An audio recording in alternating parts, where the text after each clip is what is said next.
আসসালামু আলাইকুম। কেমন আছেন সবাই? বাড়িতে বেঁচে যাওয়া কলা দিয়ে অনেক সুন্দর পিঠা বানানো যায়। নিশ্চয়ই সবাই জানেন।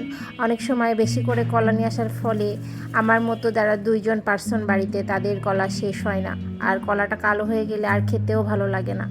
তো চিন্তা করলাম যে ফেলে না দিয়ে ইউটিউবে রেসিপি দেখলাম। রেসিপি দেখে আমি ট্রাই করে ফেললাম কলার বড়া।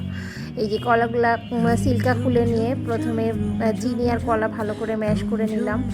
এটা চামচ দিয়ে ভালোই হয়েছে, বাট হাত না লাগালে এটা পুরোপুরি ম্যাশ হচ্ছিল না।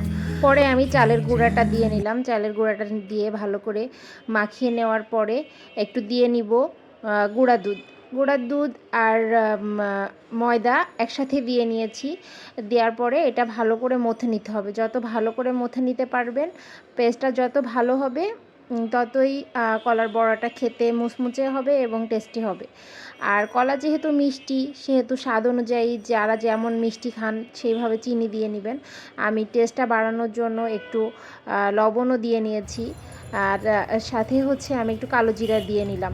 এটা কেউ দিতেও পারেন, চাইলে না দিতেও পারেন, এটা অপশনাল, যার যার পছন্দ আর কি। তারপরে তেলটা আমি গরমে বসিয়েছিলাম, মিডিয়াম টু লো আছে তেলটা গরম করে নিতে হবে। নেওয়ার পরে যে বড়াগুলো ছেড়ে দিতে হবে। আমার বড়ার সাইজটা তেমন ভালো হচ্ছে না, কারণ প্রথমবার ট্রাই করতেছি বড়া, আর হাত থেকে বের হচ্ছিল না। মেনলি এটা খুব আঠালো টাইপের হচ্ছে। হয়তো বা করতে করতে বা যারা করে তারা হয়তো বা পারে, আমি পারতেছিলাম না, আর সাইজটা বেশি একটা ভালো হয়নি। যাই হোক, খেতে ভালোই হয়েছিল। সবাই যে খেয়েছে সবাই বলেছে ভালো হয়েছে।